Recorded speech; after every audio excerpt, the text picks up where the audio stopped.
उनकी वित्तीय अनियमितता को लेकर के मैंने शिकायत दर्ज कराई। शिकायत में मैं मुख्यमंत्री दरबार में गया, माननीय प्रधानमंत्री कार्यालय पीएमओ कार्यालय में मैंने जाकर के शिकायत दर्ज कराई, प्रमुख सचिव से मिला। ज़िले के कोई भी अधिकारी ऐसे नहीं जहां पर मैंने मुलाकात नहीं की। पहले जांच संदर्भ संख्या में मैंने जब पोर्टल पे आया तो मैंने जांच की शुरुआत हुई। जांच पे एडी बेसिक की रिपोर्ट जो आख्या और बीएसए ने अपने विभाग एडी बेसिक को दिया, सेम वही आख्या एडी बेसिक ने उठा करके शासन को दे दिया। उस पर हमने आपत्ति दर्ज कराई। मंडलायुक्त महोदय ने जेसीडी के द्वारा दोबारा जांच खोल दी, उनका आभार गौरव दयाल जी का। लेकिन इसके बाद भी जिस हिसाब से क्या नाम है एडी बेसिक कौस्तुभ सिंह जो पहले बीएसए सुल्तानपुर थे, उन्होंने अपने चहेतों की नियुक्तियों के संदर्भ में वो पहले सस्पेंड हो चुके हैं और उनके खिलाफ विभागीय कार्रवाई शासन में चल रही है। लेकिन बीएसए रहते हुए वो एडी बेसिक बने और उनको ये जांच मिली। जो स्वयं भ्रष्ट अधिकारी है उनको जांच मिली। फिलहाल उन्होंने जो जांच करनी थी उन्होंने कर दी। अब जेसीडी के यहाँ जांच लंबित है। मैं ये कहना चाहता हूँ, जैसे क्या नाम है कि ये प्रकरण, आप छोटा सा उदाहरण लीजिए, हमारे प्राइमरी अध्यापक जो है या प्राइमरी विद्यालय में जो बच्चे पढ़ते हैं जो बहुत ही गरीब परिवार से आते हैं, उनको रिपोर्ट कार्ड वितरण किया जाता है।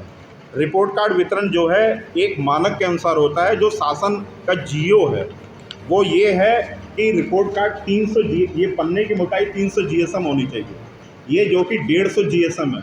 सामने पन्नी लगी होनी चाहिए, इसकी गुणवत्ता है।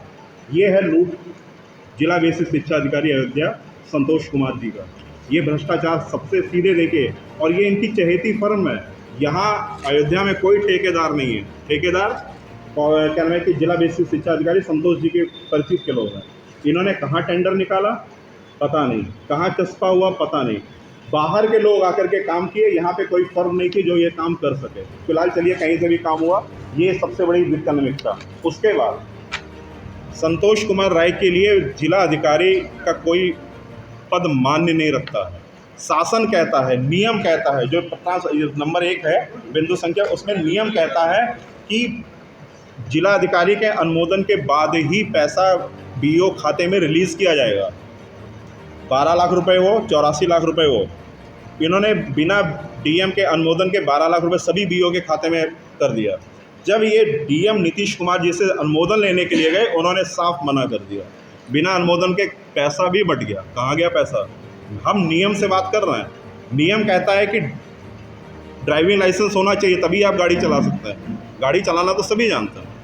तो ये बीएसए भ्रष्टाचार में लिप्त है। मैंने शासन में इनकी शिकायत कर रखी है। आए दिन कुछ ना कुछ इनके, एक सबसे बड़ी एक और मैं आपको दिखाना चाहूँगा, इनके बीओ जांच नहीं करते हैं, जांच करते हैं इनके ठेकेदार। जो इन्होंने क्या नाम है कि ठेकेदार हैं, वो लोग जा कर के डॉक्टर के यहाँ डराते हैं, धमकाते हैं। बीओ को जाना चाहिए जांच करने के लिए, जा रहे हैं ठेकेदार लोग, जिसका वीडियो मेरे पास उपलब्ध है। मैंने कल मीडिया परिवार को दिया भी था वो वीडियो। जांच अधिकारी ठेकेदार नहीं है, जांच अधिकारी बीओ है।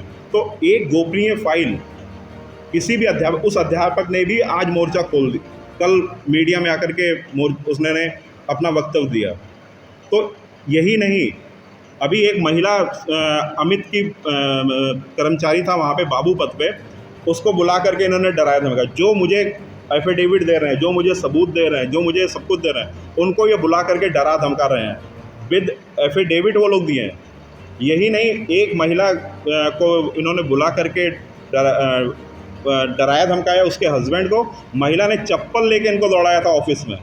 आप इनके विभाग की 4 महीने की मैं मांग करता हूँ, शासन से मांग करता हूँ, इनके 4 महीने का पीछे जो भी इनके विभाग के सीसीटीवी कैमरे लगे हुए हैं उसको खंगाला जाए।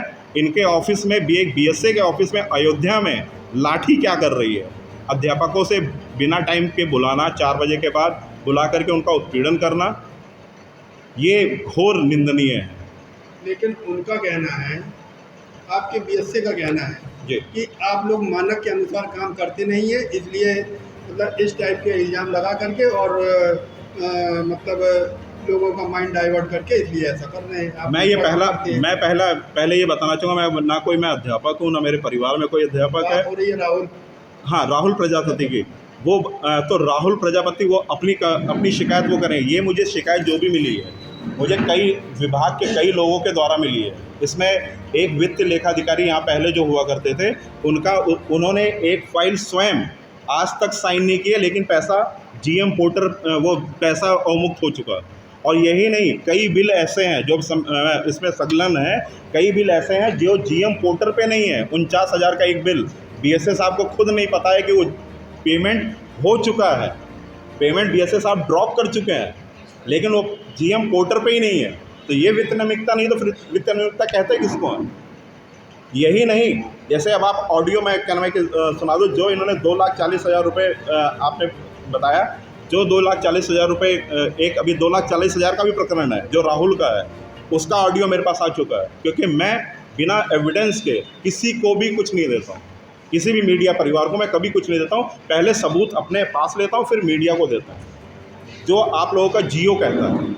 और वो ऑडियो मेरे पास है, जो 1 लाख लड़का रिश्वत लेते हुए पकड़ा गया है, वो दोषी है, लेकिन वो केवल 5 से 10,000 का दोषी है। इसमें विभाग के कई बाबू हैं जिनकी ऑडियो रिकॉर्डिंग है कि पैसा साहब तक पहुंच गया। कौन सा पैसा पहुंच गया भाई? वो लड़का, ये बीएसए का ही पैसा था। ये अगर लड़का पकड़ा जाता तो मसौदा में पकड़ा जाता तब ठीक था, बीएसए ऑफिस में पकड़ा गया है।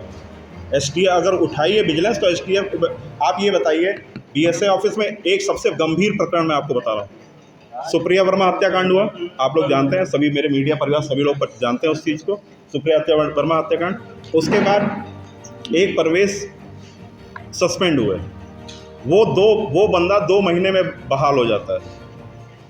घूस देते कोई नहीं देखता है ना, मैं उस पर आरोप लगा रहा हूँ। एक अध्यापक, अभी आपने जल्दी में गर्मियों की आपने बताया, जो 2,40,000 रुपये एक अभी 2,40,000 का भी प्रकरण है जो राहुल का है, उसका ऑडियो मेरे पास आ चुका है। क्योंकि मैं बिना एविडेंस के किसी को भी कुछ नहीं देता हूँ, किसी भी मीडिया परिवार को मैं कभी कुछ नहीं देता हूँ। पहले सबूत अपने पास लेता हूँ, फिर मीडिया को देता हूँ, जो आप लोगों का जियो कहता है। और वो ऑडियो मेरे पास है, जो 1 लाख लड़का रिश्वत लेते हुए पकड़ा गया है, वो दोषी है, लेकिन वो केवल 5 से 10,000 का दोषी है।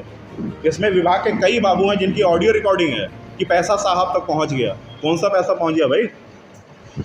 वो लड़का, ये बीएसए का ही पैसा था। ये अगर लड़का पकड़ा जाता तो मसौदा में पकड़ा जाता तब ठीक था, बीएसए ऑफिस में पकड़ा गया है। एसटीएफ अगर उठाइए विजिलेंस तो एसटीएफ, आप ये बताइए, बीएसए ऑफिस में एक सबसे गंभीर प्रकरण मैं आपको बता रहा हूँ, सुप्रिया वर्मा हत्याकांड हुआ, आप लोग जानते हैं, सभी मेरे मीडिया परिवार सभी लोग जानते हैं उस चीज़ को, सुप्रिया वर्मा हत्याकांड। उसके बाद एक परवेश सस्पेंड हुए, वो बंदा 2 महीने में बहाल हो जाता है। घूस देते कोई नहीं देखता है ना, मैं उस पर आरोप लगा रहा हूँ। एक अध्यापक, अभी आपने जल्दी में गर्मियों की छुट्टी में देखा होगा कि नदी में डूब के उसका 18 साल का लड़का ख़त्म हो गया। 18 महीने से आप 20वां महीना चल रहा है, वो लड़का निलंबित है। आपका एक नियम कह रहा है कि आप क्या नाम है कि उसको 2 महीने में आप बहाल कर दे रहे हैं, और एक आप क्या नाम है कि 18 महीने से जो आप सस्पेंड बैठाए हुए हैं, उसकी वाइफ की मानसिक स्थिति बहुत गड़बड़ है। उसके बाद भी इनके चहेते जो 2 अध्यापक ऐसे हैं, मैं उनका नाम नहीं लेना चाहूँगा, कि वो लोग 24 घंटे बीएसए ऑफिस में मौजूद रहते हैं। बाकी जो हमारे 5-6 हज़ार शिक्षक हैं वो बेचारे पढ़ाते हैं, उनके लिए नियम है। इन 2 अध्यापकों के लिए कोई नियम नहीं है। ये केवल दलाली करें, कोई मैटर आए वहाँ जाएँ, मिलें, मुझसे भी लोग मिले, मुझसे एक उनके अपने चहेते मिले कि भैया आप क्या ना, पहले आपकी औकात 10-20 हज़ार की लगाई गई थी, लेकिन अब लग रहा है कि आप 4-5 लाख रुपए ले लीजिए। मैंने कहा श्री राम सेना की औकात मात्र 1 कप चाय और 1 प्रेम की है। मैं बिकने वाला इंसान नहीं हूँ। मेरी पहली शिकायत है ये, मेरे संगठन की, मेरे पैड पे, इसीलिए मैंने प्रेस क्लब में रखा। पहली शिकायत है, और निश्चित तौर पे मैं प्रभु श्री राम के सेवक हूँ। मैं इनको जहाँ तक, कोर्ट तक भी अगर मुझे जाना पड़ेगा तो मैं कोर्ट तक जाऊँगा, यूएन में जाना पड़ेगा यूएन तक जाऊँगा, छोड़ूंगा नहीं। अगर मैं गलत हूँ तो मुझे जेल भेजा जाए। मैं आपके मीडिया परिवार से कहना चाहूँगा, मुझे जेल भिजवाइए, और अगर वो गलत हैं तो वो यहीं से निलंबित होकर के जाए। ये मेरी आप सभी मीडिया परिवार से निवेदन है।